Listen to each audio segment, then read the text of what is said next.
विमल बोलो जुबा केसरी, हर पल मनाओ केसरी त्योहार। सत्ता और विपक्ष का सत्ता हमेशा से रहा है। नहीं, ज्यादा हो रहा है। पिछले 2 टर्म में ऐसा कुछ नहीं था जो इस टर्म में हो रहा है। इस टर्म में क्या हुआ, बहुत कम समय 1 साल हुआ है, पर लगता है कि विपक्ष सड़क पे आ रहा है। सड़क पे आ रहा है आराम आराम से। चाहे SIR मुद्दा है, अब GST का तो राहुल जी ने पहले ही बोला था एक बार।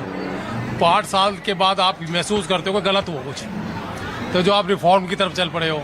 और सर आज है ना, दुनिया में हिंदुस्तान की जो भाई साहब कह रहे थे, मेरे ख्याल से कोई भी दुनिया में कायस भी हिंदुस्तानी ऐसा नहीं है जो चाहे USA का रहो, USA से छुटके आए हम लोग। USA का एक आपको सब जो वो भी आया था USA का है ना, यूनियन ने, अध्यक्ष ने, कि हमने 30-40 साल लगे रशिया से निकालने में और वापिस वहाँ पहुँचा दिए हैं।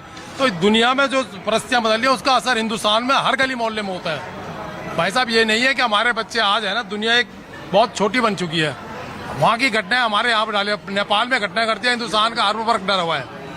हर वर्ग आदमी हिंदुस्तान में डरा हुआ है। कल हमारे हर वर्ग हिंदुस्तान का डरा हुआ है। नेपाल से हमारा नहीं, नेपाल से बिल्कुल हमारे यहाँ वीजा सिस्टम नहीं, आना जाना फ्री कर रखा है। नेपाल और हिंदुस्तान एक हिस्सा माना जाता है मानसिक रूप से। नेपाल क्या सनातन के रूप में सर वह जैसी घटनाएं वहाँ घटी है पिछले सत्ता के उसमें, वहाँ लोकतंत्र में जितने 20 साल में जितने चीफ मिनिस्टर, प्राइम मिनिस्टर जितने मेरे ख्याल से बदले हैं, वहाँ जितना मतलब करप्शन ला रहा, करप्शन के नाम पे ही हो रहा है।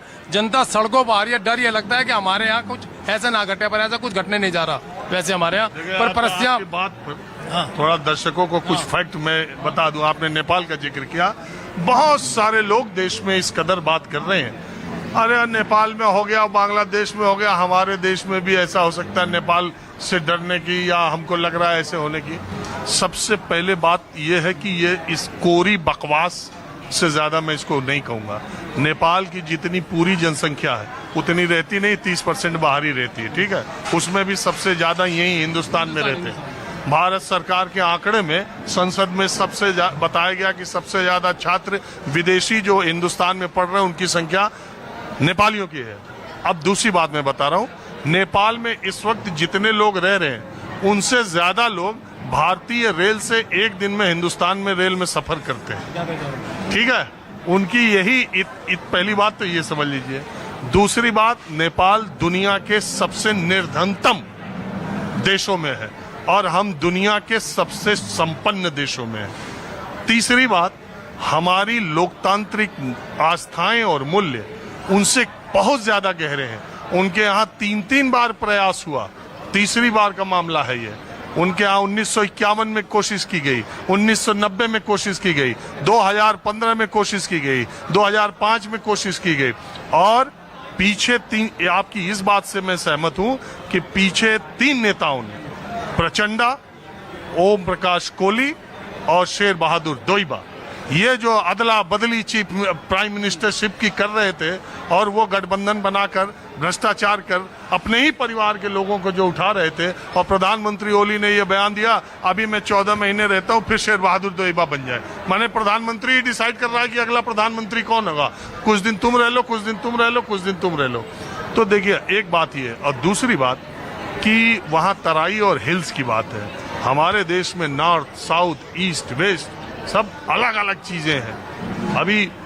और सबसे इम्पोर्टेंट बात, इस तरह की कोई बात आएगी, छात्र जैसे ही सड़क पे जाएगा तो वो यादव हो जाएगा, कुर्मी हो जाएगा, प्रजापति हो जाएगा, राजपूत हो जाएगा, ब्राह्मण हो जाएगा, और ये हो जाएगा, वो हो जाएगा। किसान आंदोलन हुआ, देश के अधिकांश हिस्सों में कहा जाने लगा अरे ये जाट और सरदारों का आंदोलन है, किसानों का नहीं।